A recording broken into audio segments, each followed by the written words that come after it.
मशरिक़ वुस्ता के बीचों बीच ऐसे इलाके हैं जहां यीशु रहा करते थे। उनके ज़माने में ये इलाके कैसे थे और आज हम इन इलाकों से क्या सीख सकते हैं?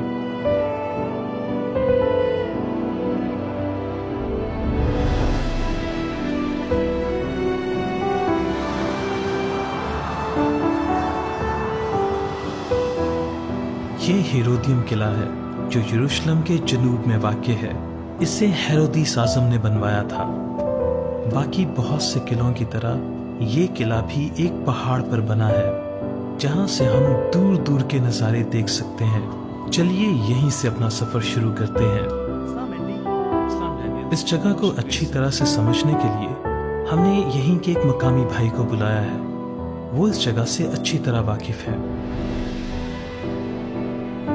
डैनियल, ये जगह तो जबरदस्त है।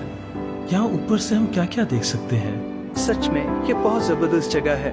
यहाँ से आप वो बहुत सी मशहूर जगह देख सकते हैं जिनका बाइबल में जिक्र है, जैसे कि पीछे की तरफ यरूशलेम और कोहे जैतून है, और यहाँ से यहूदिया का वीराना शुरू होता है, और वहाँ नीचे की तरफ बहीरा मुर्तार है। इस तरह हम अंदाजा लगा सकते हैं कि वादा किया हुआ मुल्क कितना बड़ा था। लेकिन सबसे बड़ी बात यह है कि इस जगह से यीशु की दास्तान जुड़ी है। सिर्फ इसलिए नहीं कि इसे हेरोदिस आज़म ने बनवाया था, बल्कि इसलिए कि यहाँ से बैतलहम नजर आता है, वहाँ उस पहाड़ी के पास। वाह, वो जगह जहाँ यीशु पैदा हुए थे, इसे देखना कितना बड़ा एहसास है। लेकिन यहाँ पर रास्ते इतने हमवार नहीं हैं। यहाँ काफी छोटी छोटी पहाड़ियाँ हैं। लोगों की आधी जिंदगी तो इन पर चढ़ने उतरने में ही गुजर जाती होगी। जी ऐसा ही है। इस वक्त हम सतह समुद्र से 750 मीटर की बुलंदी पर हैं, और बैतलहम थोड़ा और ऊपर है।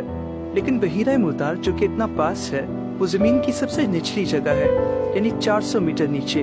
तो जब बाइबल में कहा गया है कि वो ऊपर गए या नीचे गए, तो उन्हें सच में चढ़ना उतरना पड़ा होगा। तो ऊपर का मतलब शिमाल की तरफ जाना नहीं, बल्कि चढ़ाई चढ़ना था। जी, और जब हमने यहाँ की जमीन और इलाका देखा तो तब हमें ये बात समझ में आई।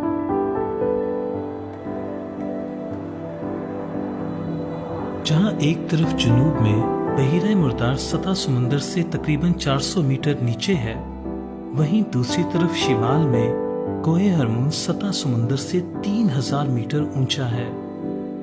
जैसे जैसे आप इस इलाके में आगे सफर करते हैं, आपको और भी ज्यादा पहाड़ और पहाड़ियां चढ़नी पड़ती हैं।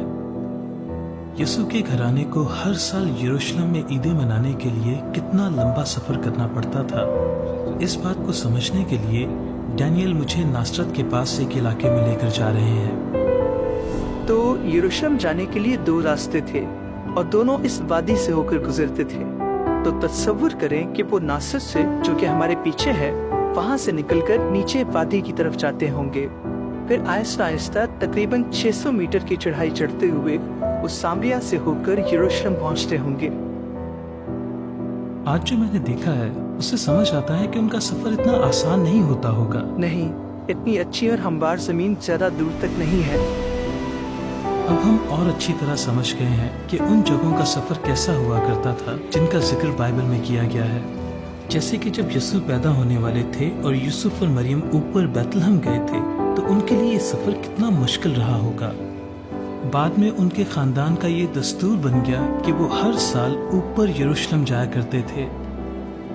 मरियम और यूसुफ को यरूशलेम में यहोवा की इबादत करने के लिए सचमुच के पहाड़ चढ़ने पड़ते थे, लेकिन उनके नक्शे कदम पर चलने के लिए हमें यहाँ आने की जरूरत नहीं है। हमें एक तरह से कहें तो अपनी जिंदगी में आने वाले पहाड़ और पहाड़ियाँ चढ़नी है। यानी हमारी जिंदगी में जो भी मुश्किलें आती हैं, उन्हें पार करके एक दूसरे के साथ जमा होना नहीं छोड़ना है।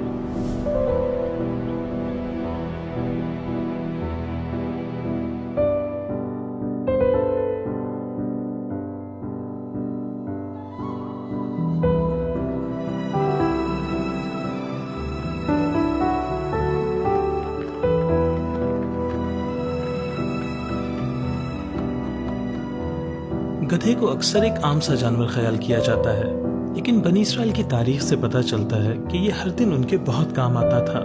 मगर क्यों? गधों के खुरों की पकड़ घोड़ों के खुरों से ज्यादा मजबूत होती है, जिसकी वजह से वो पहाड़ी इलाकों में घोड़ों की निस्बत ज्यादा आसानी से सफर कर सकते हैं। गधे अपने लंबे कानों के जरिए अपने जिस्म की गर्मी को बाहर निकाल देते हैं, जिसकी वजह से उनका जिस्म गर्म मौसम में भी ठंडा रह पाता है। इनकी याददाश्त भी कमाल की होती है और ये रास्तों और लोगों को याद रख पाते हैं। भले ही लोगों को ये मामूली सा जानवर लगे, लेकिन ये बहुत कमाल का है।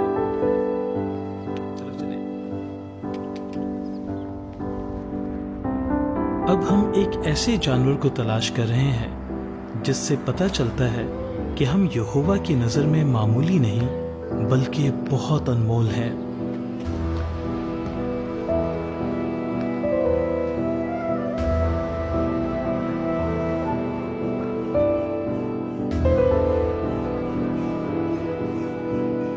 ये कदीम जमाने का एक कबूतर खाना है जिसे आज तक बहुत अच्छी हालत में रखा गया है।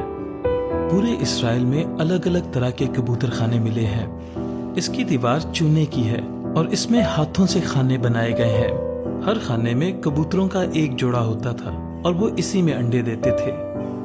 इस जगह को देखकर पता चलता है कि कबूतर पालना एक बहुत बड़ा कारोबार था। लेकिन लोग इतने ज्यादा कबूतर क्यों खरीदते थे? उनका गोश्त खाया जाता था और उनकी बीट से खाद बनाई जाती थी। लेकिन कबूतर एक और काम भी आते थे। बच्चे की पैदाइश पर माँ बाप को गुनाह की कुर्बानी और भस्म होने वाली कुर्बानी चढ़ानी होती थी। अगर वो एक जवान मेंढा नहीं खरीद सकते थे तो वो 2 कबूतरों की कुर्बानी चढ़ा सकते थे। इसलिए इसमें कोई हैरानी की बात नहीं है कि यरूशलेम और इसके आसपास कदीम जमाने के बहुत से कबूतर खाने मिले हैं। जिस पहाड़ी पर हैकल बनी थी उसके करीब से ही पहली सदी ईस्वी